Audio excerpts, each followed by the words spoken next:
Welcome to the Nerdiverse. Go ahead, sit and listen to the masters, the old heads, talk about what you love the most. Video games, comics, movies, and everything you need to maintain.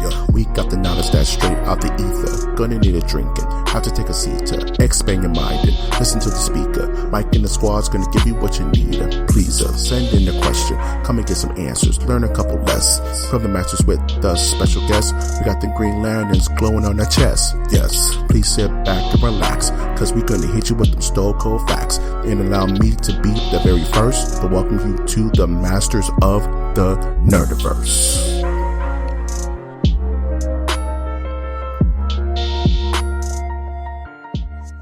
Welcome to Masters of the Nerdiverse, where we always have such sights to show you. I'm, of course, your host, Mike G. And as always, you can find us on iTunes, Stitcher, Spreaker, SoundCloud, YouTube, and now even Amazon. Alexa has picked us up. So if you have an Alexa machine at your home, just say, I need that Nerdiverse, and I'll pop it right up for you. It's actually the coolest. It's the future, ladies and gentlemen. We're inside the actual future. I'm happy to bring back to the show one of our crowd favorites. This man needs no introduction, but I'm still going to introduce him. Beer Business Brew's own Darren is in the house. Hey, what's up, guys? How are you doing? Oh, the mic's a little low. Let me turn up a little bit. Yeah. Hey, what's up, guys? How Turn you doing? them shits up. Turn my mic up. Yo, we in there. Absolutely. So how you been, man? Good. Busy as always. Just, kicking ass, taking names later. Hey, straight up, I'm here to kick ass and chew bubblegum. I'm all out of Altoids, bruh. It's time to get it cracking. Is it at least a bubblegum? I wanted to think it's Major League Chew, Big League Chew, where it's like that tobacco. It's fake tobacco they would give to kids to brainwash us to actually chew tobacco later. I never knew that, actually. Yeah, man. I remember back when I was a kid at the bowling alleys, you could just buy cigarettes from like a vending machine. Oh, yeah. With just money. Yeah. This is the roughest, dude. Like, that's back before they understood what emphysema was. Yikes. You're just like, smoke cigarettes and put hair on your chest. Okay. Perfect. So I'll take this opportunity to go into our weeks. Sound effects, ladies and gentlemen. And before I go into our weeks, I did want to give a shout out for our new intro. I put together a new intro recently, trying to have the podcast do bigger, better things. Shout outs to YouTube Beat Master, the Beat Lord Phoenix, for letting me use his beat. Find him on YouTube at MPhoenixM. That's PHEENIK. M's on both ends, like McDonald's, or if you were feeling fancy, McDowell's. You know, if you getting that Coming to America reference, that's the joke. So hopefully you're feeling that intro. Just can't leave that alone, can you? Coming to America is was a house staple growing up. It's too perfect. It's the perfect comedy. I can't think of anything more supreme than Coming to America. In fact, I would just start quoting it for the rest of the podcast and just call cut. But that's not interesting. No, that's cool, man. Okay, all right. It's all right. All right, you saved me. You saved my integrity. All right, cool. I guess I can go into my week real quick. Just kind of go over real quick what I've been up to. Very much same old, same old. Still playing that damned Injustice 2, Electric Boogaloo. I can't shake it. It's kind of the worst, man. It's like Destiny players. You know, people who play Destiny 2 and hate themselves for it. Well, at least you're playing that and not playing Marvel vs. Capcom Ultimate. Oh, man, that is on the docket. I don't own it. I will not say I own it because you need to give it up, dude. I can't condone their actions, man. Thank you. At least you have enough conscience for that. I can't condone. We're gonna get into it later, but I can't condone their actions, dude. It's the most black and white I've ever felt about a thing since high school prom. You know, no, I'm just kidding. But yeah, damn Infinite. Still playing Injustice 2. Still on the gear hunt. Still playing Raiden. Lord Raiden's in effect. He's a pretty interesting character. I swear, it's like every time they want to add a rushdown character, they automatically bring in a keep away character, which is always a funky balance because I'm not really a keep away guy. I like rushdown characters. You know what I'm saying? So he's all right. I'm just playing him because I'm trying to level him and scratch that completest itch that I always have for these types of games. Speaking of games, one other game that I've just been raving about the last couple of days is The Evil Within 2. I've been playing that. Have you had a chance to crack that one open just yet? Nope, but I do plan on getting that actually tomorrow. Yo, get in there, man. Like, I'm not going to spoil anything, but it's a pretty good survival horror game. I haven't checked to see if The Evil Within, the first one, is it on sale? You know? I think so. I think you can find it on sale, like on GameStop, on Steam. Definitely on Steam. Yeah, you know me. I can't open my PS4. Oh yeah, that's right. It's literally, it's like the Shroud of Turin. It's like that box in Raiders of the Lost Ark. You open it, your face just melts. Just to give you guys a little context, I'm one of the few people in the world that actually have a 20th anniversary PS4 that I purchased, pretty much almost by accident. Yeah, 3 years ago. So we'll get into that later another time. That's a damn beautiful damn machine that you can never touch. Of course, it's like a Noxunamun from The Mummy. Yeah, if the Pharaoh finds one smear on the golden crevasse, it's over. But yeah, all I'm gonna say about The Evil Within 2 is that it has the game itself tricked me, like in regards to what it actually does, and I'm gonna leave it at that because it switched it. I didn't. You mean mechanics wise? Mechanics wise, like the way it's set up. I expected one thing and got another, which made me extremely happy. Which is why I've been kind of digging into it every night because it's really really good. So I definitely recommend playing that when you get a chance. And for those who like survival horror, for those who like Resident Evil 4, Dead Space, games like Eternal Darkness back on the old school GameCube, GameCube, one of the best horror games of all time, in my opinion. This is right up its alley. It's kind of like The Matrix meets Session 9. If you've ever seen Session 9 before. What the heck? That's all I'm going to say. It's a funky mix, but man, this game has my heart. I haven't been this hyped for a horror game since Dead Space 2. And I love Dead Space 2. Wait, are you... Oh, okay. So I thought... So we're just forgetting about RE7? RE7, dude. All that hype you had about that game. I mean, they're two different kinds of fish. You know what I'm saying? Like RE7 is like a tilapia, and this is more like a big mouth bass. You know what I'm saying? I caught this one. The opposite is what that was just back in January. So I'll just leave it at that. No, I'm not going to contradict myself. Resident Evil 7 is a good game. Don't get me wrong; it's fun. I enjoyed it, but to compare it to Evil Within 2, it's like to compare Fallout 4 with, let's say, Zelda Breath of the Wild. Really? Yeah. Okay. Wow, you're gonna go that far? I'm going that far. Oh, okay. It's all right. It's a different beast. They do different things. You know what I'm saying? So I can have my I can have pepperoni pizza, but at the same time, I'm going to order some wings. That's how I would consider it. You know, Carnivore Squad. Let's get it. # Carnivore Squad. Let's make that a thing. Yeah, let's make that viral. Let's make that viral. Someone's gonna steal it immediately. I'm gonna go on YouTube. It's gonna be a bunch of guys flowing to Carnivore Squad.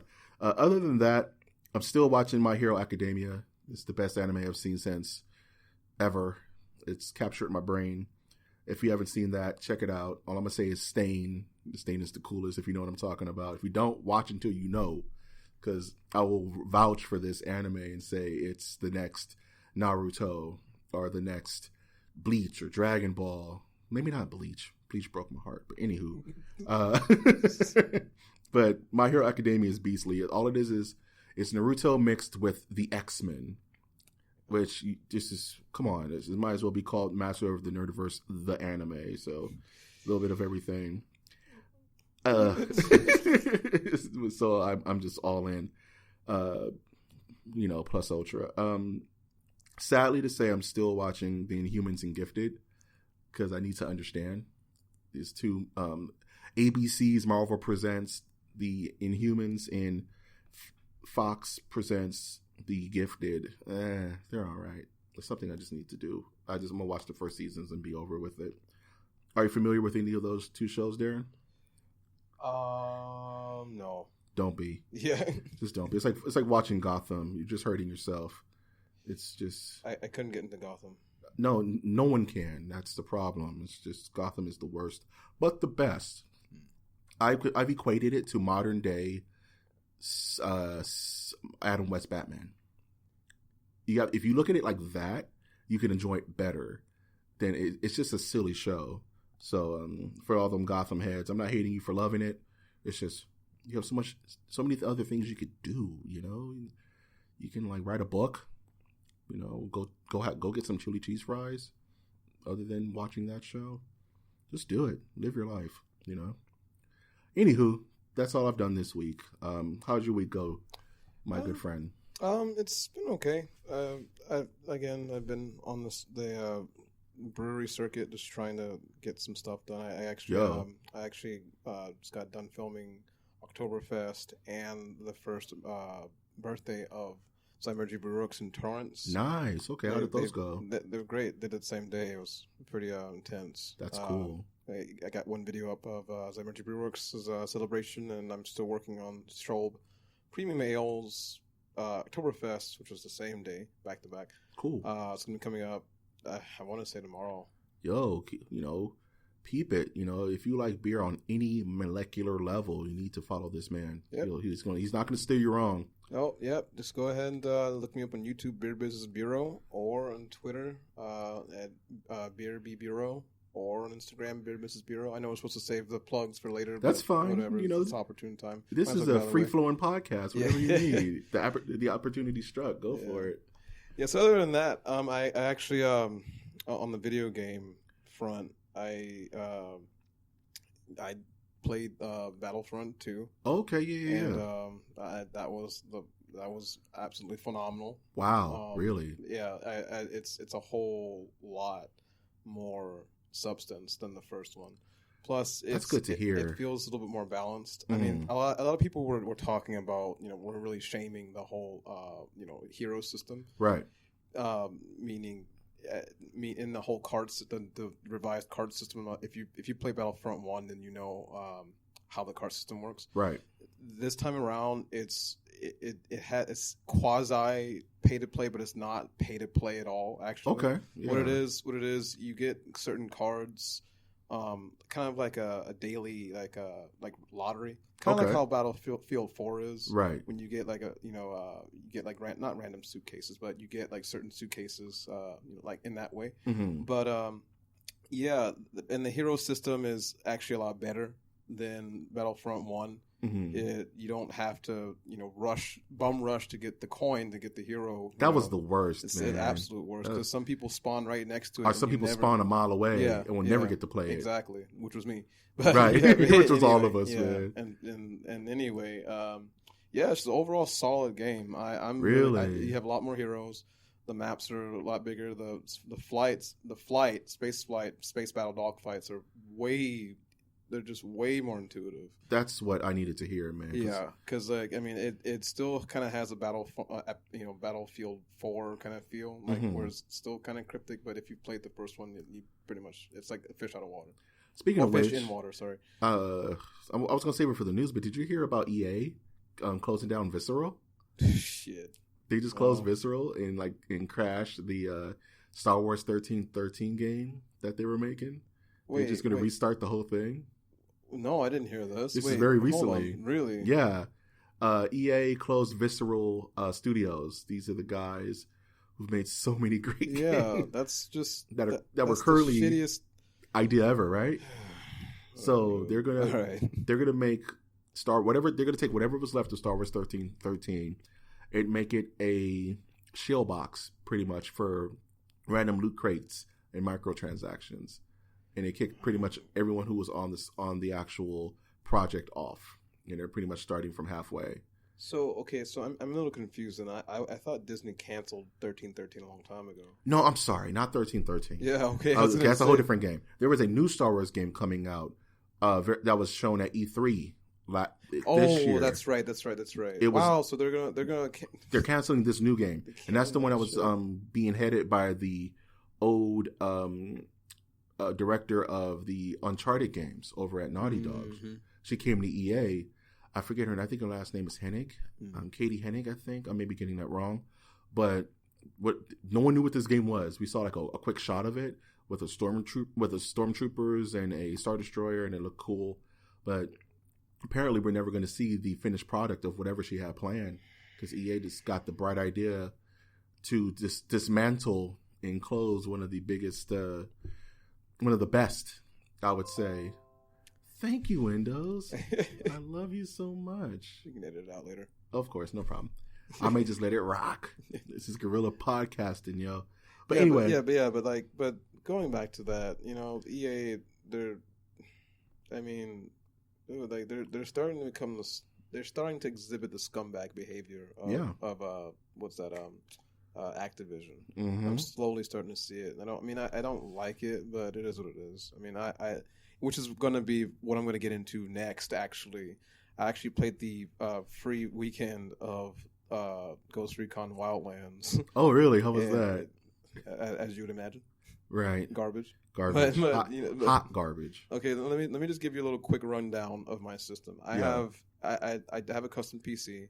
I've got a Ryzen 7 1700 that's clocked 3.7 gigahertz. So that's top of the line clock speed because it matches the 1800X by AMD. So it's definitely a beefy processor. It's a beast, right? And I have a 980 Ti, NVIDIA GTX 980 Ti that's clocked, that's clocked to 1400 gig, 1.4 gigs. So you can run real life pretty much. Well, here's the thing. I can run, and I play at 4K, mind you. I play it because I have a 4K television I use as a monitor. This game, no matter what kind of fucking settings I put it on, I can put it on low with super low textures, and it still runs like shit. I cannot. If I play it at 1080, I can play it in full HD, and still it'll still suffer. I can play with low textures, low resolution. Low environmental effects and still only run at maximum 45. You sure this FPS wasn't made by Bethesda? No, that's what I'm saying. Look, dude, I can run Fallout 4 easily at 4K at 60 frames. Right. But I can't fucking run this piece of shit. Why is it so poorly optimized? Because I have one word, dude. You already know it. Activision? No, not Activision. What? Who makes the same assholes that make Watch Dogs? Oh, Ubisoft? Ubisoft, yes. I see. That's how much I hate them. I can't remember their name. Oh, them who shall not be named. Yeah. So the whole point is the last time I spent money on any Ubisoft game was Watch Dogs back in 2014. Wow. Yeah. I actually pre-ordered it. Yikes. And we all know how that went down for PC use. That game was hot shit. Yeah. So a flaming turd. Yeah. When it first came out, I was running some Radeons, some Radeon 280X in dual setup. Anyway, that was the last time I ever spent money on an Ubisoft game, and it's this game Wildlands is 3 years from that. Pretty much. So yeah, you would think there would be some innovation in between those times. Forget innovation, just non-lazy programming. And that's all it is. It's lazy programming. It's extremely lazy programming. That's all it is. My machine is no slouch, folks, but I cannot run it on full HD with low textures and still get above 45 FPS. I'm saying, man. I'm gonna go out on a limb and think it's not your machine's fault. Of course not. I'm gonna go out on a limb. If I can run that humongous 22 gig beta for a Star Wars Battlefront 4K 60 frames, why the hell can I play this game? See, and this is the main reason why I have the hardest time going over to the PC Master Race. When I put a game into the system, it just runs. We're pretty gone from the days where you have Fallout 3 crashing your PlayStation 3 every 5 seconds, or New Vegas crashing every 2 to 3 hours. So or having that auto save glitch where you go outside and the game just goes into a boot loop and just won't load up. The game literally throws you in a Groundhog's Day causality loop where you can't leave until you literally unplug your system. Yeah. It even locked you out to the point where you couldn't go back to the home screen. Oh, those were the good days, man. You say, oh, it froze. I guess I can get a soda. Oh, God. It's the absolute worst. But it seems like you had a lot of highs and lows in regards to video games this week. Yeah, I wish the beta had come after the, wild hot shit. Right. But Battlefront Battlefront 2 was very, very. I saw people streaming it, and it looked pretty rock solid. Especially playing as Darth Maul, as one of the hero characters is just absolutely. I mean, he's definitely OP. Right. All the heroes right now are very OP. Yeah. Like in the beta, Darth Maul for sure, man. Like it basically like. You can withstand bullet hell and still get a whole bunch of, bolt hell and still get a shit ton of kills. Yeah, I saw someone playing as Rey from The Force Awakens, and he was just mowing through cats, man. Oh, yeah. It's super nuts. Yeah, dude. Yeah, so good times, good business.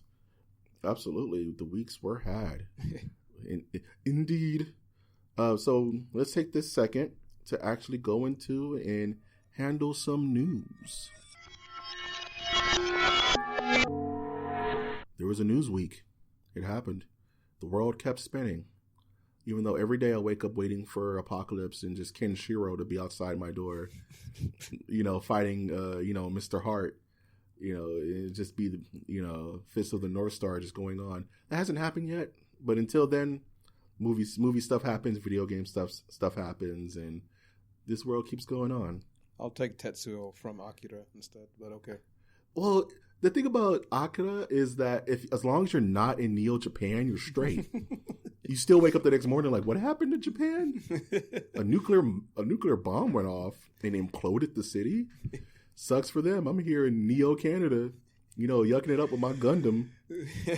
Don't you know? Did you hear about that? Like how in every version of Gundam, Canada's destroyed by a meteor or something crazy. Yeah. Neo Canada lasted for like 10 years, and like 6 Gundams just fell into it and made it explode. That's the worst. That's hilarious. This week was a lot of trailers. This week, a lot of Marvel is so savage, dude. Like, did you hear do you know the actual? This is the funniest news. It's not on the docket. I saw it this morning and I just laughed. You know that Marvel's The Punisher, right? Do you know its actual release date? Yeah, it's going to be on the same day as DC's Justice League. Yeah, yeah. Fun fact: Marvel's, what was it? I think the same day that Batman vs Superman came out was the same day that Marvel's Daredevil season 2 came out. Yeah. Come on, that's kind of rough. How is that rough? That you take your opportunities where you see the critical spot, you use bats, and you look for the weak spot. That's how you do it. I mean, yeah, but I mean, geez, that's kind of crazy, dude. Look, I get it. It's business. I'm sure someone from Marvel saw a screening of Batman vs Superman and say, "Yep, that's it. That's it. Strike while the iron is hot." Yep, exactly. Cats are gonna go home so salty from this movie. They're gonna just fall in our laps. I need something cool, comic booky to check out. I have no sympathy. No sympathy. Whatsoever. Honestly, to be honest, I want DC to succeed. Don't get me wrong. I want them to succeed because you can't have growth without competition. Iron sharpens iron. So I want DC to succeed. But do I have any faith that this movie, Justice League, is going to be good? Hell no. No. What's bothering me is that I may have to go see it just for the podcast. I don't want to give it money. I really don't, because they haven't earned that. That's why you have the Movie Pass. You know what? Let's go into that. MoviePass.com. This is a real loose plug. Got the Movie Pass. People are like, what the hell is that? It's a subscription service where you pay $10 a month. And you can see any movie you like once a day, every day, forever. I have to check it out. You know what I mean? I'm thinking the first movie I'm going to use it with is either Thor Ragnarok or maybe I'll go see It this weekend or something. Wait, you still haven't seen It? You still haven't seen It? I still haven't seen It. Okay, I'm not going to talk shit because I still haven't seen it either. What? Get out of here.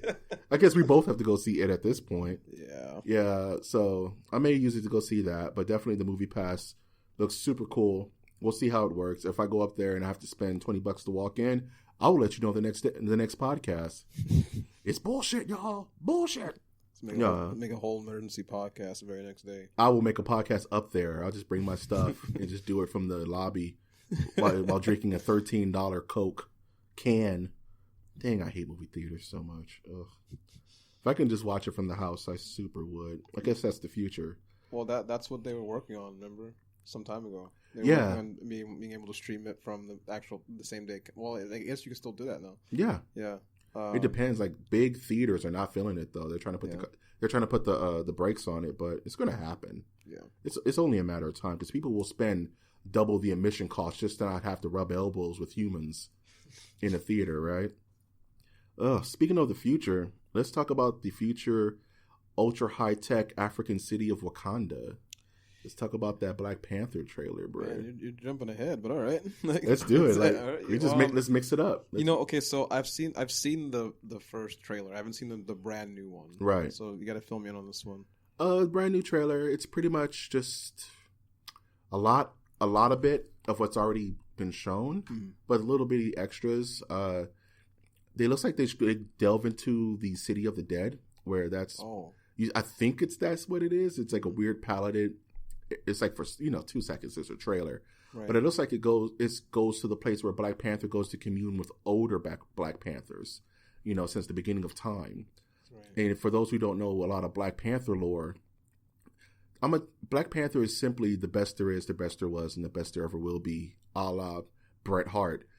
Wakanda's the best. Black Panther doesn't lose. He's smarter and richer than Batman. He has all the tech, and he mixes it with magic. So he's pretty much like if Batman and Dr. Doom had a baby with Wonder Woman. That's what Black Panther is, and just throw in some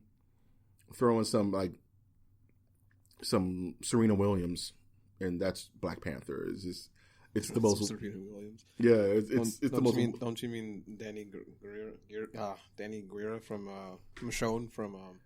Michonne's good too, and she's in the movie for that matter. Yeah. Everybody's in this damn movie. So, am I hype? It's Black Panther. Come on, man, it's gonna be sick. It's gonna be the movie of the year. A1. And this is coming from a year that's gonna have an Avengers film coming out at the same time. Yep. People are gonna show up to this film, black, white, Hispanic, whatever, because the director is legit, the cast is legit, the trailers have been on point. Marvel knows what they're doing. And they're letting these directors sometimes do what they want to do, and as long as it sticks within their Marvel, I would say, tapestry, they're pretty cool with it. So the new trailer was hot. You got to see some Michael B. Jordan do some real active shit. I'm happy to see him in a villain role. I don't think I've ever seen him in a villain role before. So, yeah, because we all know what happened when he played a hero, right?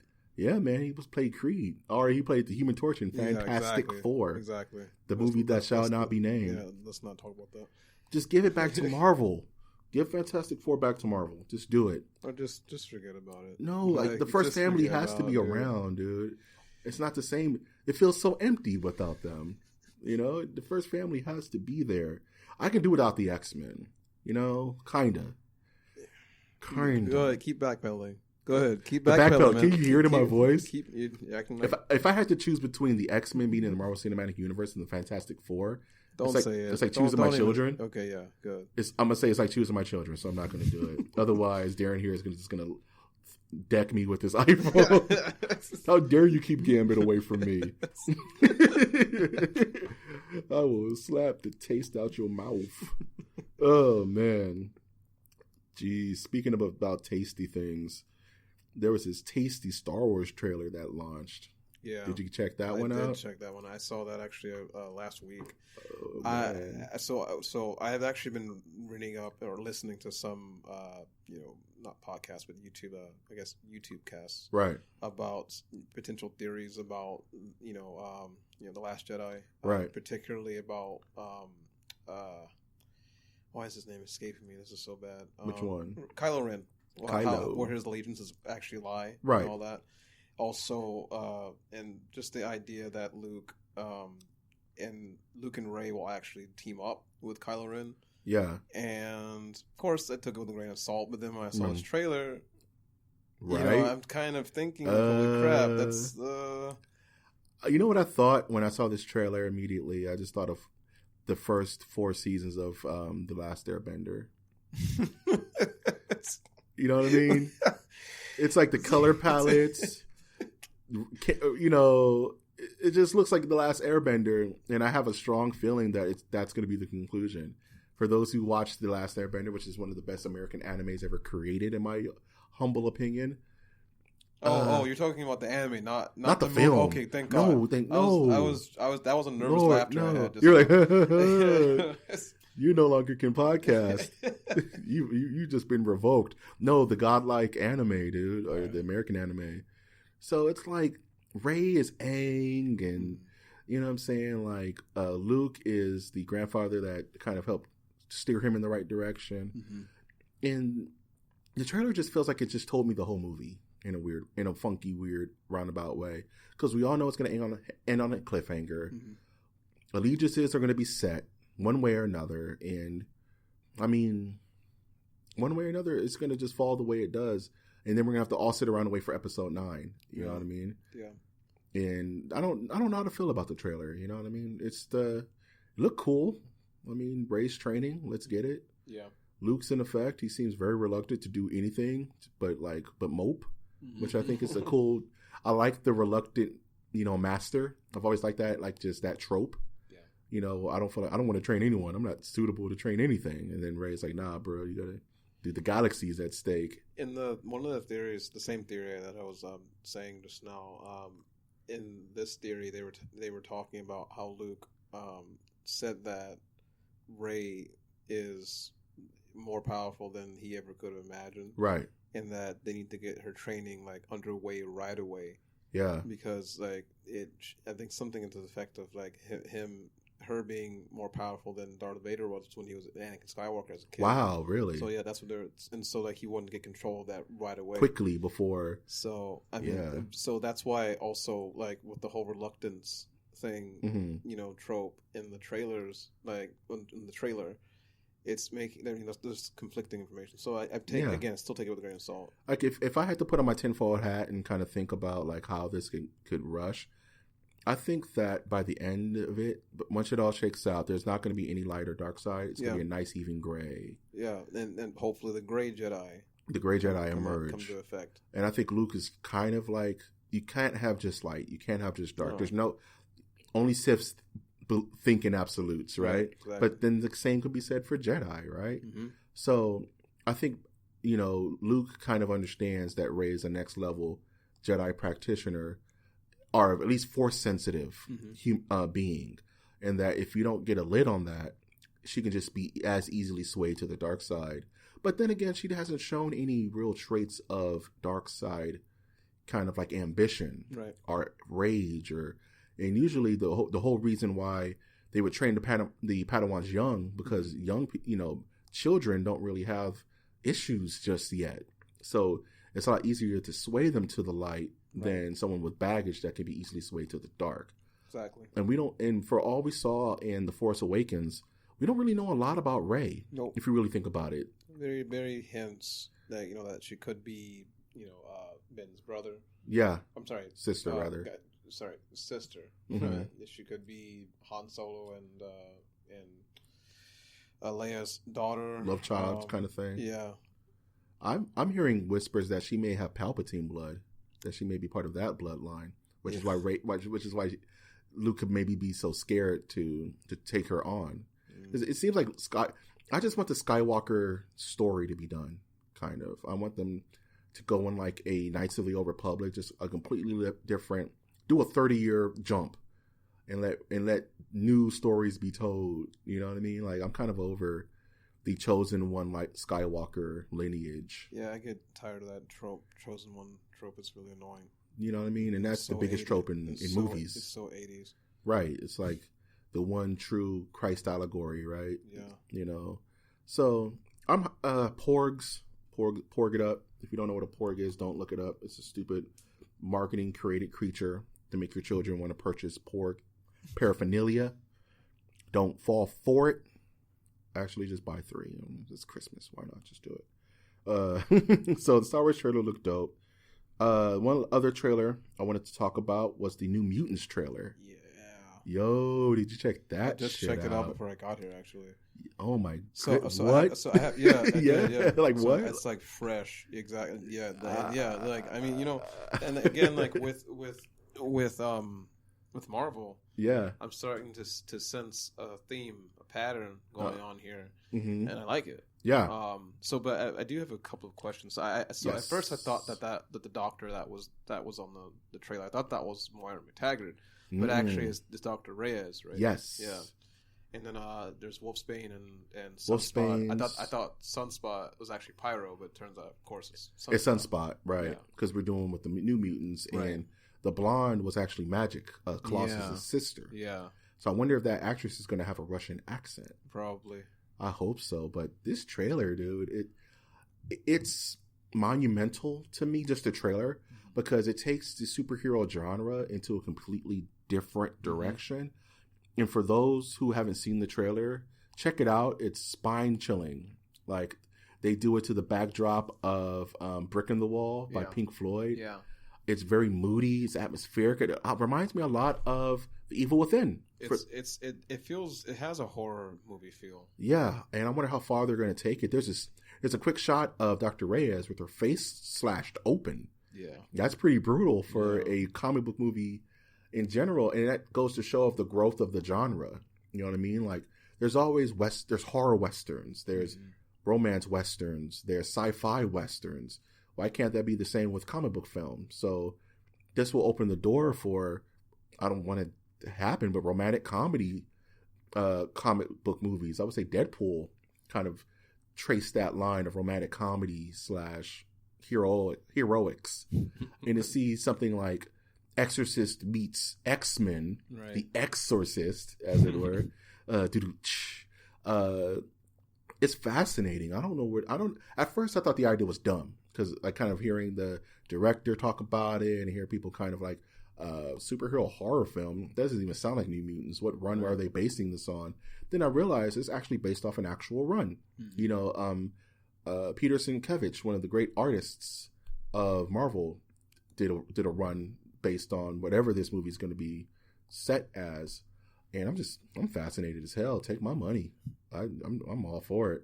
You don't have to, because you have the movie pass. The movie pass. I could just watch it 6 times a week if I feel like it. Just keep at it. Yeah, that movie looks pretty legit. We're gonna have to see. Speaking of things that I want to say legit, but it doesn't look legit.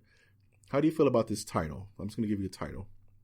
Solo, a Star Wars story. Yeah, again, the whole trope with tropes, I get tired of it. Like a Star Wars story or Star Wars saga or Star Wars whatever. I get it. It's so like it's so branding. Yeah, it's, you know. My title, and you forgive me for what I say for this, but my title should be Solo Dolo, or actually, you know, like Han Solo YOLO. Han Solo for Dolo. Yeah, there we go. No, I mean, Childish Gambino's in the film, so you know what I'm saying? Why not? He plays Calrissian, right? He plays Lando Calrissian, which was actually one of the names of my friend's fantasy league was called the Orlando Calrissians. I've been stealing that from him for almost 10 years now. It's the best. I mean, why wouldn't Glover be in that movie? I mean, why not? I mean, the kid is talented. He's trying to break into sci-fi. I have a feeling he's like a low-key next Samuel Jackson. Yes, whatever, take that as you will. The kid just wants to be in anything he possibly can. So what? You think if they ever redo Revenge of the Sith, he'll play what's his name? You don't think he'll try? My boy, man, he's trying to play Spider-Man. Oh, God. He's trying to play whoever. He's technically the Prowler. If you go by, right. if you go by Homecoming. Yeah, Homecoming. So I mean, he's a nerd, and I love nerd MCs. So like Richie Branson or any of the other nerd MCs who can act. He's a jack of all trades. So we'll see how he handles Solo Dolo and play Lando Calrissian. I'm sure they're not going to give him a lot to do. Right. But I don't know. Ron Howard just looks so out of it holding that. It's like his first day of school, holding up that poster. He always looks like that. What do you mean? He's been looking like that since he played Opie. True. He always looks kind of disconnected, doesn't he? Like you have to snap your fingers to get his attention. Ron, we have to finish this set. Oh, okay. I can't whistle. I can't whistle. I'm not built for it. But, well, Rogue One was okay, right? Okay. Rogue One was okay, Come right? on, man, it was more than okay. It was actually pretty damn good. It was pretty good, right? I mean, and the fact that they stuck with they stuck with a better ending than how it was supposed to end. You know, because it was a ballsy ending. Yeah, well, I mean, it had to happen because I mean, like, where are these guys now? I love more than that, but it just made sense. Period. I love that there was a theory going out that the actual Rogue One characters were actually the Knights of Ren, and they had this crazy breakdown of how that makes sense, and everyone was for it until the movie came out. It was like, these fuckers are dead, dude. You can't get more dead than this group of ragtag Knights of Ren, really. Okay. Yeah, it's like they matched up like photos and artist drawings of the Knights of Ren and matched it up to the battle techniques of the actual Rogue One cavalcade, and it lined up perfectly. There was a big gunner with a backpack and a little blaster, like the one guy. Yeah. There was a guy with a bow staff, just like I am with the Force and Force is with me. Yeah. And it had like Donnie Yen. Donnie Yen is so beast. Just put him in anything. Bring him back to Marvel. He was in Blade 2, but he died ultra hard. I don't know what Donnie Yen would do in the Marvel Cinematic Universe. I don't care. Just throw him there. Donnie Yen. He needs work. Yeah. Man. I'll put him in DC. Make him like no, don't put him in DC. Nah, keep him in Marvel. Keep him in Marvel. But yeah. I hate to keep saying we'll see, but I'm really not hyped for this at all, man. Like, Han Solo is one of those characters where it's like he's better steeped in mystery. You know what I mean? Like, you don't need to know how the Kessel Run really shook out. You know what I'm saying? It's better that it's a lie or it's the truth, or you just don't know. He could be bullshitting. He's a scoundrel. That's the whole point, right? Solo YOLO. This is how Han Rolos. I want it to be a red hood cup and a red Solo hood cup, and then someone write a Star Wars story on the cup, and I want that to be the poster, and I want Lando holding the cup so it could be perfect racial profiling. Dude, what the heck? I want it to be a party at Mos Eisley with red Solo cups. Oh my god! I want that to be the marketing. Now that this is going on the internet, they're gonna think about it. Because they want to tap that audience, right? Just like your dumb, too fast, two formers bullshit. Okay, I don't think I've ever talked about this on the podcast. So I'm going to paint you a real quick picture before we move on to the next news segment. Okay, you're sitting in the movie theater, right? You're about to go see Avengers Infinity War or whatever, and you see Dom Toretto's black, I forget what kind of car it is. Black Charger pull up to a street, right? And it's all dark. And you see the lights of his headlights, turn off. And he steps out the car looking all Dom Toretto like, right? He looks behind him, and the car just transforms into an actual Transformer. In the Transformer says family, and then it rolls credits. Too Fast, Two Formers, Transformers, Fast and Furious mashup. They go to space, y'all. 2020. Money. Dumb. So dumb. That's the whole point. Nah, I don't mean dumb money. I mean dumb as in the concept. No, the concept is money, dude. I've already shown you pictures of people who've done it. No. Speaking of dumb, this is why you stay off Reddit, man. Oh my goodness, I actually sat and watched Triple X, The Return of Xander Cage over the weekend. It is the dumbest movie I've ever seen in my life, and I went to the theater to go see Freddy Got Fingered. This is dumber than that.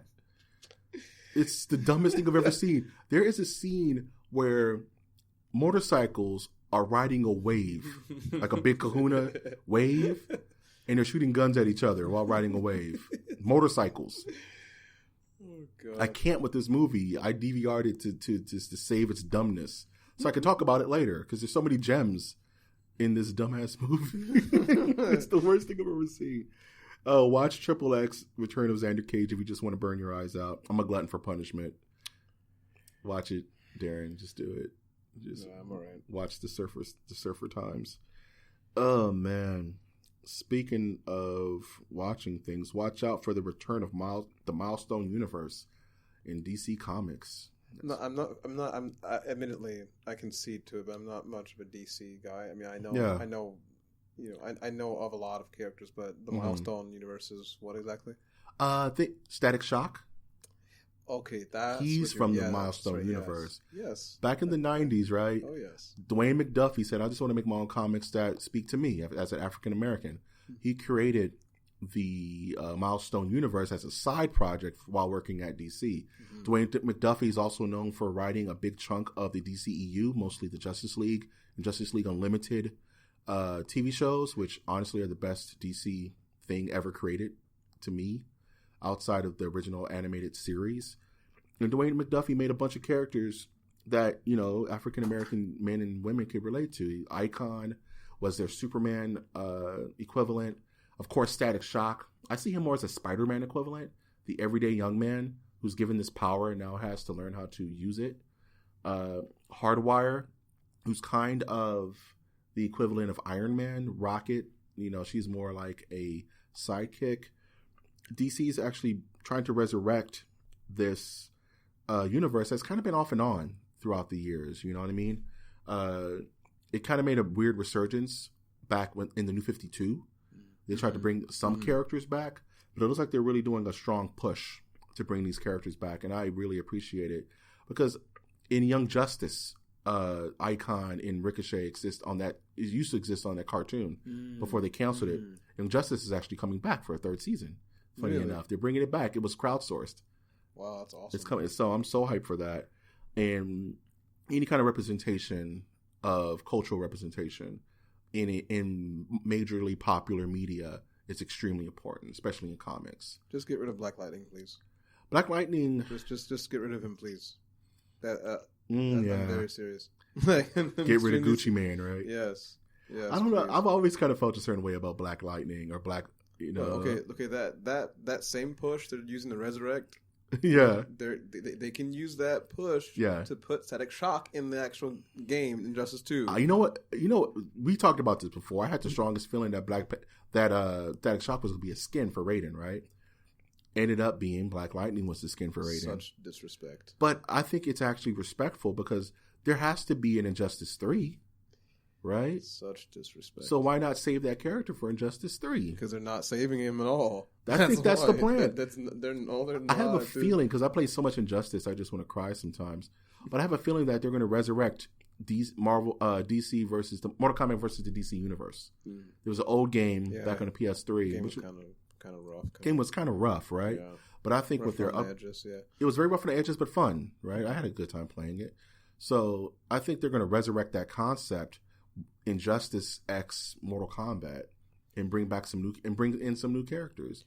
Let's see. One of the problems that people had, and myself included, was that it was just kind of. I mean, it was rougher on the edges, mechanically wise, right? Fighting wise, but then it just was also a little cheesy, I guess. But to counter, that was before the Mortal Kombat 9 era. Yeah, exactly. Where something happened in NetherRealm and a switch went off. And they just start making colossal game after colossal game after colossal game. So I don't know what they got different writing, because the writing for the story mode for MK games is arguably the best story modes in fighting games. It's the most succinct. It tells a story. You play through the story. And I've never had a problem with it, from Mortal Kombat 9 to Mortal Kombat X to Injustice 2. They're all solidly written. They get people to write these things rather than Capcom, who just, might as well be a kid playing with toys in his living room, Yeah. Damn, I hate that game. We'll talk about that later. But I think if they can introduce Static Shock at an opportune time to where they can actually have him on a brighter stage, let's say a CW show introduces Static, but that kind of defeats the purpose because they're doing a Black Lightning show. They can just cancel Black Lightning. It's not cancel Black Lightning. It's not too late. # cancel Black Lightning. Make that go viral too. Make that go viral too. Come on, guys, help me out. And bring in Static Shock, because I have a question later that kind of goes into the black sheep characters. I hate to use that term. Static is a black sheep character. He's loved by so many, but he's shunned all the time. Yeah. When's the last time you've seen Static Shock in media? The cartoon. The cartoon, which was back when we were kids, right? Exactly. So, I mean, let's bring these characters back. Let's do it, right?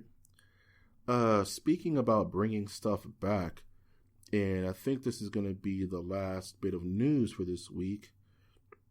damn it, is Marvel vs. Capcom Infinite is trying to bring it back with new characters and new skins for all types of money. Yeah, we were talking about that. For all types of money. They're idiots because they already had the code pre-baked in the game. Yes, they did. These characters were ready from the jump. And like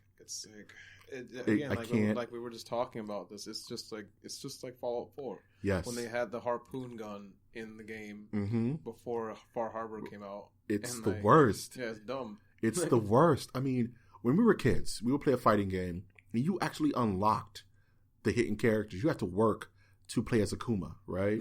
Or you had to work to play as Smoke, or Chameleon, or Ermac. You had to actually beat the game in a certain way to unlock these god-level characters. You had to figure out certain things, too. You had to figure stuff out, right? You had to talk to your friends and buy Game Pros and all types of crazy stuff. Yep. The Golden Age. Now, if I want to play as Black Panther, who's a character in the story mode, I have to spend $4.99 each for a character, like $30 for skins, mind you.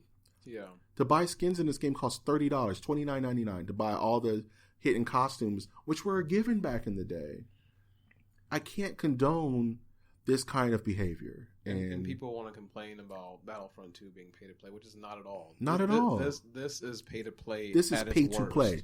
If you love fighting games and you want to get a well-rounded idea of every character, you would be handicapping yourself not to spend $80 for this game, because the game is $60. I'm sorry, $90 for this game. Yep. Because the base roster is trash. There's a couple of shiny apples there, but overall it's trash. It's graphically trash. It's choice trash. These new characters, Sigma, Black Panther, and Monster Hunter, look amazing. Know why? Because they put money into it.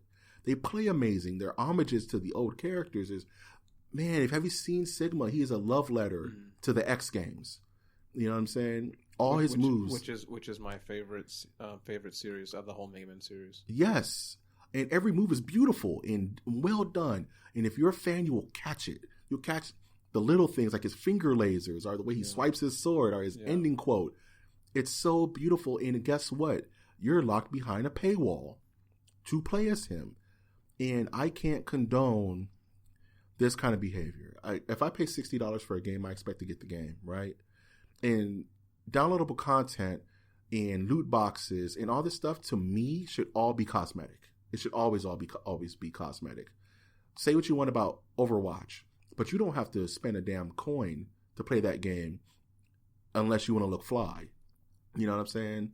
Like, you're going to charge me $30 for a costume pack, where in games like, let's say, I hate to go back to Overwatch, you can just play the game and eventually get that costume if you keep at it, just the way the loot boxes work. But I'm not going to sit here and spend $120 on a subpar Capcom game. And every inch of my body wants to buy this game because I am a Capcom kid, Super Nintendo, Street Fighter 2 on the living room floor with my dad kid. So much so that you wanted to use me as a proxy to get it. I was using anyone I could as a proxy. He was like a crack fiend. It was really you had to slap me. You had to slap some sense into me, honestly, because you're like, Mike, this is super dumb. Look at it. Don't just buy with your heart. And that's what they expect us to do, ladies and gentlemen. They expect us to buy with our hearts and not with our minds, and don't see and be fed this shit in a nice, big, giant, like, feeding trough. And they expect you to pay for it. No, I can't do it. I'm going to wait this shit out until it's $40 and there's the ultimate Marvel vs. Capcom Infinite Edition that's going to come next year, and I'm just going to wait it out. Because I'm not going to, as much as it pains me, I cannot condone this. This is the worst. It's the worst kind of practice to prey on a fan base. Because the people who you want to buy this game are not going to buy this game. Little Timmy's not going to want this for Christmas. You know who's buying this game? Fighting game heads who've been playing fighting games since they were younger. People who actually love the genre. People who go to tournaments. People who want to be in the tournament scene. People who just want to run through practice mode and get beat, so just in case a friend comes over, you can beat their ass. Your core demographic doesn't really care about the costumes, even though I'm a Marvel nerd. So if Ghost Rider looks like the old school Western Ghost Rider, I'm gonna geek out and buy that. Yeah. There is a Captain Marvel skin that is Ms. Marvel. You know what I'm saying? Awesome, it's the Carol Danvers Ms. Marvel. It's so sick, dude. I mean, it just looks great. But am I gonna pay $4 for that? For that, dude? I'll watch someone else pay $4. I'll watch someone else pay $4 for it. I want to play this game so bad because it looks fun. It looks everything around it is toxic, but the game itself looks fun. So that's what's keeping me away from it. And I hate to not be able to talk about this on the podcast and say this game is great. Once you get past all the bullshit, this game is great. But it shouldn't be bullshit in the first place. Like, you're Capcom. You're not some new company that doesn't know what the fuck they're doing. You know, take a page out of Arc System Works, who are making godlike games every day. Take a page out of NRS, who give you costumes as part of their patches. Right. You know, that was the coolest thing about getting a patch for Injustice 1 is that you'll just get a Bane patch that's like the Nightfall skin from the 90s. Or you'll get a patch for Cyborg Superman. Right? These cool costumes that they've taken time to do. Talking about Capcom just exhausts me, man. It's kind of the worst. It's always a recurring theme with our podcast. Yeah, and I hate to keep bringing it up, but it's like one of the ventricles in my heart is just pumping Capcom love if it's done. I Devil May Cry. Oh, by the way, the Dante skin is it's Dante from DMC Devil May Cry. Oh no! And it looks 10 times better than the Devil May Cry 3 costume. How do you feel about that shit? It's Dante. You know, whatever. That's what it's a troll. It's a troll choice. I just, well, first of all, mentioning DMC in any conversation just gets me hot anyway. It makes me physically upset. What gets me even hotter is how they really just screwed the pooch on Marvel's Capcom 3 for Dante and for Virgil. Mm-hmm. I mean, it looks.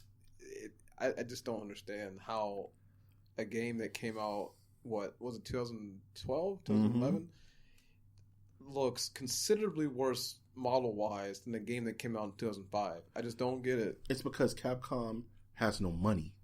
Capcom hasn't made a good game since the last good game they made was Resident Evil 7. And that's because they let people alone to make the game. Mm-hmm. Fast forward behind that, the last good game they made was Devil May Cry 3. Yeah. If you want to be honest, brutally honest about it, I love 4, Resident Evil 4, rather. And it's a classic godlike forever game. But Capcom has just been a shit show for so long that without Sony, there would be no Street Fighter 5, because Sony bailed them out. They give them the bailout money, which is why Street Fighter 5 is a PS4 exclusive forever. Mm-hmm. Because they've made bad decision after bad decision. They've shelved beloved characters such as Mega Man and Devil May Cry. Why haven't we seen a new Devil May Cry? Why haven't we seen a new Mega Man outside of cameos? Here's a better question, actually. And this is going to be for Devil May Cry, because I'm still very angry about how they treat him, even more than Mega Man. Yeah. Because Mega Man, at least he has a legacy. He has a much larger legacy than Dante. Damn right. But the reason why I'm actually I'm much angrier about Devil May Cry was because after Devil May Cry 4, there are still a whole bunch of questions that remain unanswered. Well, lore-wise. Yeah, lore-wise. Plus, the way how it ties into the God Forbidden Devil May Cry 2, you're anticipating something really good, because DMC 4 was actually pretty damn good. I love DMC 4. Not as good as Devil May Cry 3. Right. I mean, Devil May Cry 3 got I think IGN, when it first came out, gave it a 9.6 out of 10. Out of 10, yeah. Yeah. Like right off the bat. Mm-hmm. That game was incredible. Right. And then to see them just it's like they decide to do. It's like they decide to just take drugs one night.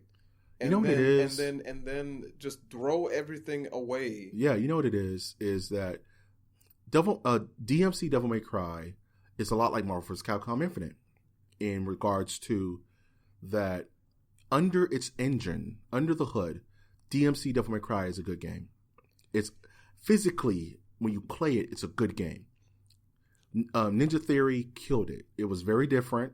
Yeah. Had different mechanics, but the shell, all the shit around it was infuriating the fans because story is secondary, unfortunately, to gameplay. You can have the best story in the world, like Heavy Rain, of course, and the gameplay be garbage, and you get sucked out of it. Yeah. So gameplay is extremely important, but you can't let Captain Marketing dictate the story of an existing franchise. But here's my problem though. Why did they take it out of house? Because is it because they didn't have money? Because they didn't have money. But this is what I don't get.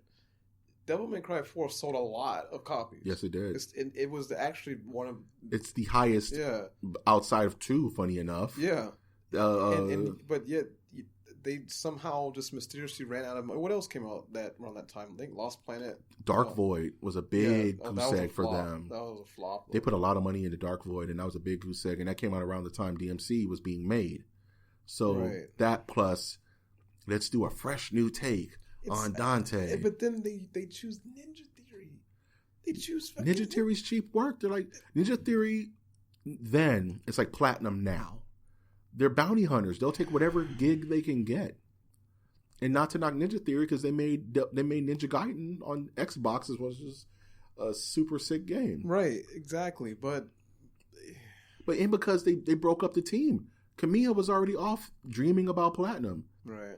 The thing about as Capcom is they always kill their darlings before time when you need to do that. They had Kenji Inafune, who left and crashed his world with Mighty Number 9. Yeah. They had Shinji Mikami, who created Resident Evil 4 and later will create The Evil Within 1 and 2, which are direct love letters to Resident Evil 4. They had Kamiya, I forget his first name, but he directed, help me out here, what's the Capcom stuff that Kamiya did before he left and did Mighty Number, and did Wonderful 101 and Bayonetta. And did he do a Devil May Cry? I think he did a Devil May Cry. No, I don't think so. Actually, I don't remember him doing a Devil May Cry. But I get what you see what I'm saying. Yeah, I get what you're saying. Their talent's leaving them. Their talent's leaving them because they're forcing them out the door. They're saying, "You've grown up. Right. You're out. We need fresh new talent." But these guys are going and doing godlike work. You know what I'm saying? Elsewhere, doing Bayonettas and Evil Withins, and I wish I could say something about Kenji, but by the way, I'm not knocking Ninja Theory because of I'm not okay. First of all, I'm a big fan of Ninja Gaiden. I've been a big fan of Ninja Gaiden since Super Nintendo, since Genesis, NES. NES, right? I even had the little LCD Ninja Gaiden game. Yeah, you guys remember that? Oh yeah. But anyway, but after I think was it Ninja Theory that made Heavenly Sword? I want to say yes. Yeah. When it was like a PS3 launch game. Yeah, the game was terrible. Yeah, Heavenly Sword was garbage. After that, Heavenly Sword. After that, like just downhill. Like, downhill. They haven't made a good game since. No, just and to get back to this whole Capcom. Oh, and also, I'm sorry. Also, yeah. Lest we forget Ninja Gaiden 3. Oh, wasn't that the worst? Yes. Trilogy. Yes. Ever. Like Ninja Gaiden Black Sigma was pretty decent if you like just hard games. And then you have the guy who did Demon Souls. What's his face? From Software, who also made Armored Core. Right. Which is such you can see a direct line from Armored Core to Demon Souls, and there's just so much talent. Yeah. That are just melting out these guys' fingers.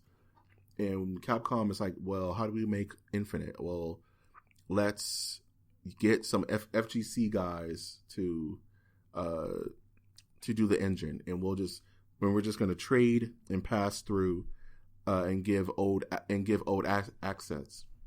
So, it just breaks my heart. So, anywho, very good news week, and I'm gonna take this moment to actually go into our questions. If you have a question, you'll have to send it to me or Darren or any of our other Masters of the Nerdiverse. You can always send those to mastersofthenerdiversecast@gmail.com.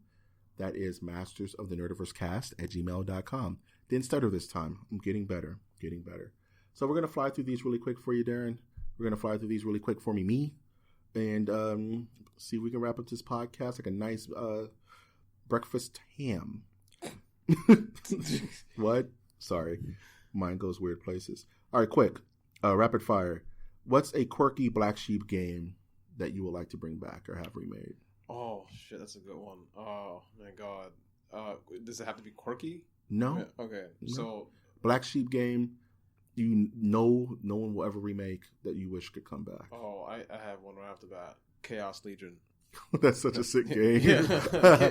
Chaos Legion, straight up, dude. Straight up, yeah. That game was so dope. I still have it on PS2. Yeah. But all my saves are gone because those memory cards don't last very long. No, they don't. They burn out. No, that game was so. It was so really good. The concept of it. I think it was a Capcom game too, wasn't it? Yes, it was. Yeah. See, again, all this fucking talent. Anyway, that game was so amazing because of the summons, but they weren't actually summons. They were basically each crest you had. Right. Will give you they're all named different, crazy religious symbols like blasphemy, gluttony. They're based off the Seven Sins or something like that, right? Yeah, exactly. And then you can get Thanatos, which was the best, legion out of the whole game. Out of the whole game, right? But yeah, that game straight up sickness.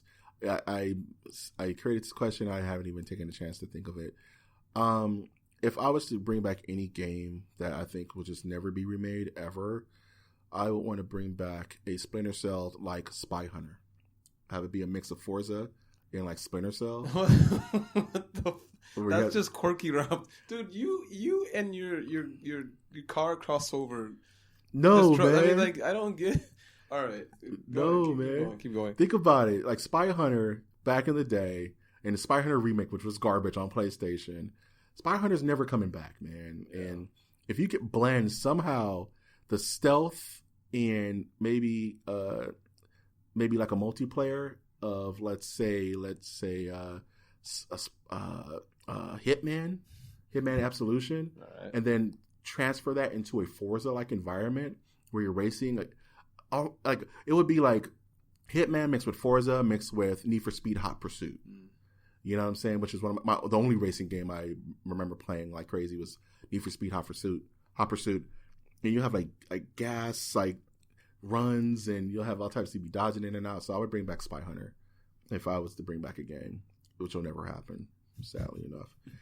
Question 2: if you were a Transformer, Too Fast, Too Furious, two Transformers, no.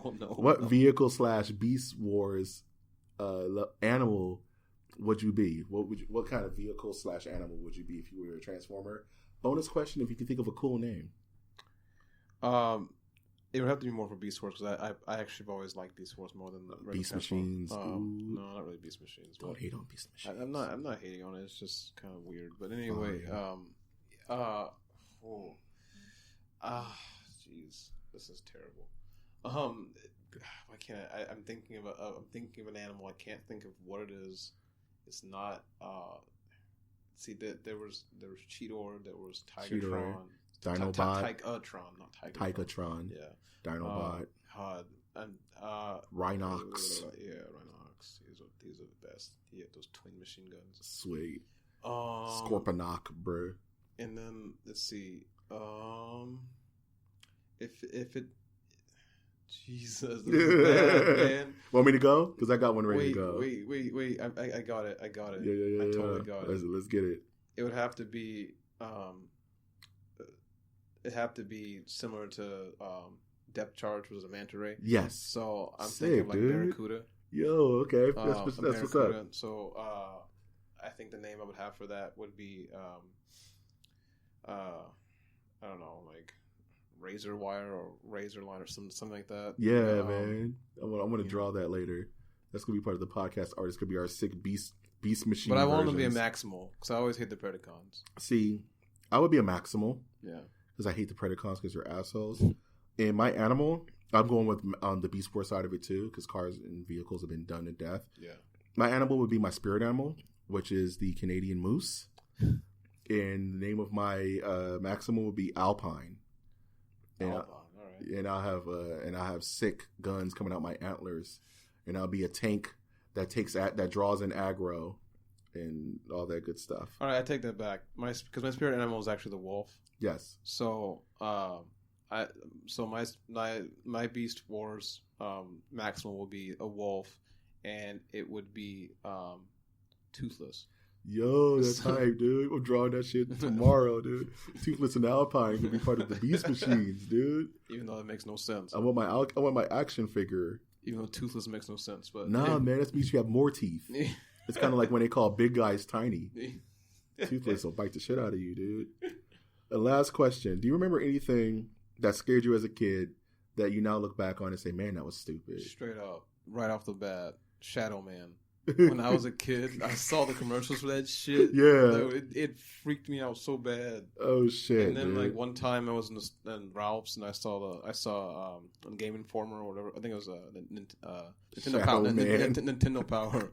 You know what I'm talking about? Shadowman for N64. That cover was so metal, dude. But the commercial, man, when he wakes up, I think he wakes up out of the grave and Shadowman. He just screams Shadowman real hard in the camera. Like it wasn't like a voodoo. It was like a voodoo. He was a voodoo dude who looked like a real skinny Dalzum. Yeah, but he was all black and had like yellow eyes. Yeah, some out of a damn horror movie. Yeah, dude. Shadowman. That shit fucked you up. Yeah, man. it did. Yeah, it did terribly, man. That and also Nemesis from Resident Evil 3. Stars. Yeah, when I was a kid, like watching that commercial too. Fucked me up, man. Okay, that's good stuff. That's good stuff. I have one where when I was a kid, we used to watch this movie called House. It was a film. William Katt was in it. The guy from America's Greatest Hero. It was about a guy who just came back from the Vietnam War, and his aunt died and left him the titular house. And of course, the house is ultra haunted. So, and there was this scene where this monster would pop out every night at midnight.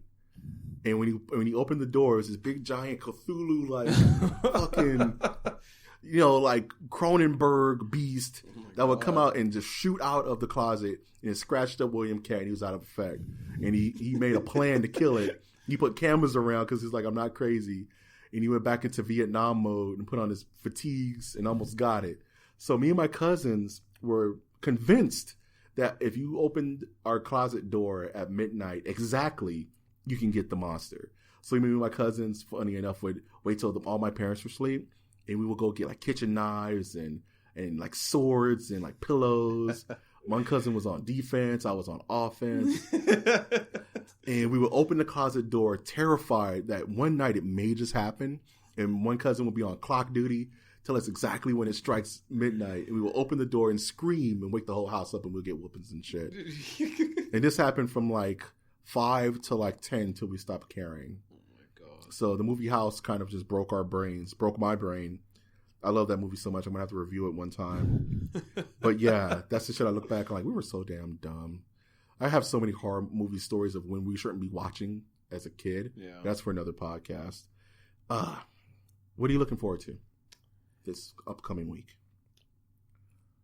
Damn, I don't know. Well, actually, this next coming week, I'm going to be in the Virgin Islands. Yo, straight up? Yeah, so, that's hype, dude. Yeah, I have to help my aunt. She lives out there. Oh, okay. You're going to help her, like, rebuild and stuff? Yeah.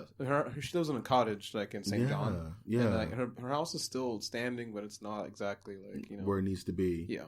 So, you're a good man, dude. That's a blessing. I'm sure she'll really appreciate that. Yeah. Some, extra hands to help her out. Do you have any other family other than her out there? No, it's just her. She's the black sheep of the family, actually. So I can relate. Yeah. to bring you can relate. Let's leave it at that, damn it. But yeah, you make my week sound like shit. You're going out and being Captain America. I can't defeat that, dog. That and also looking forward to Stranger Things 2. Yo, that's coming out soon. There's a lot of stuff coming out on the 27th. Which is exactly when I leave, which sucks. That sucks. But, Jigsaw's coming out. Mm-hmm. What is it? That Suburbicon movie comes out. That's the least I'm excited for. Is that the one with Matt Damon? Yeah. That's the least I'm excited for, but it's still on my list. So. Yeah, check it out. I mean, that's what's up. Man, what do I say to that? Okay, this week I'm looking forward to playing video games and being a fat nerd. Definitely going to be a bit more in Evil Within 2. I'll have more on that next week.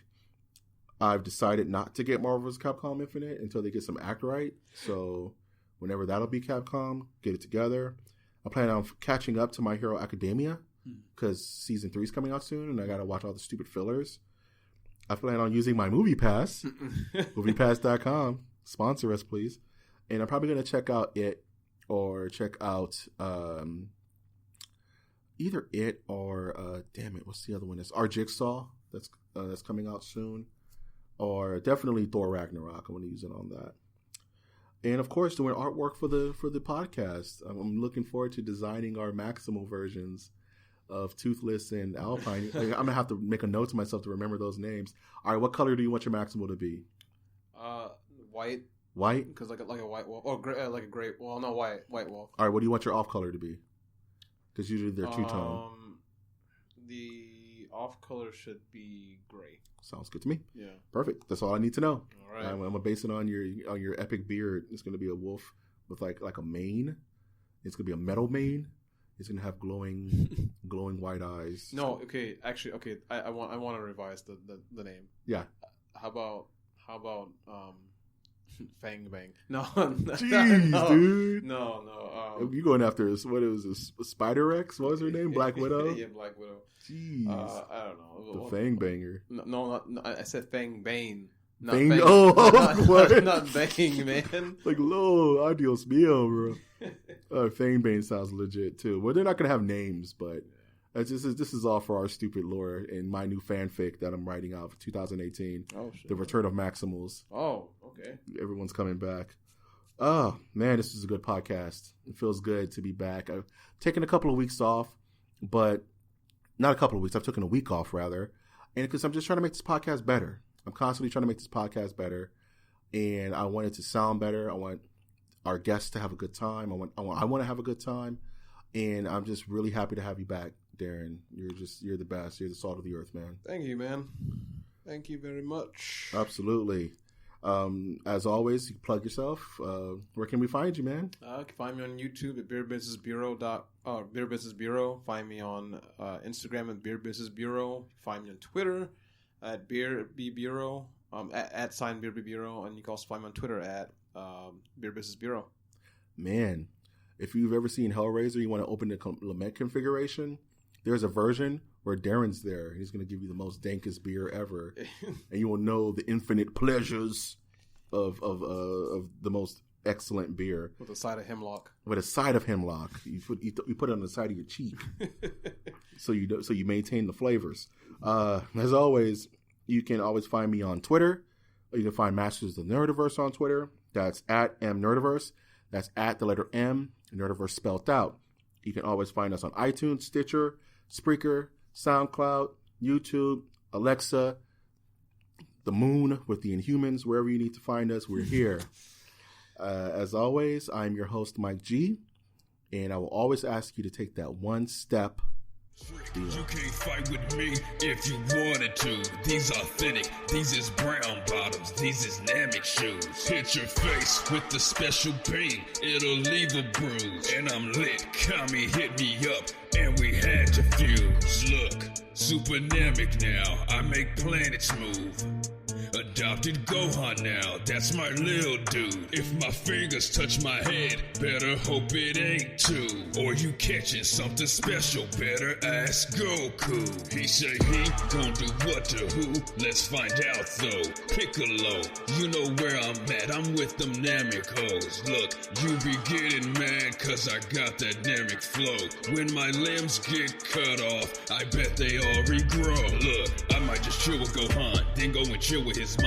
She might just show me her thong, feed her senzu beans on my palm, then go and tell Goku's son. Got the sauce, and it's Namekian sauce. Cape on my back like a boss, I fly like a wasp, grim like the salad I toss. Better listen when I talk. Said little trick, you can't fight with me if you wanted to.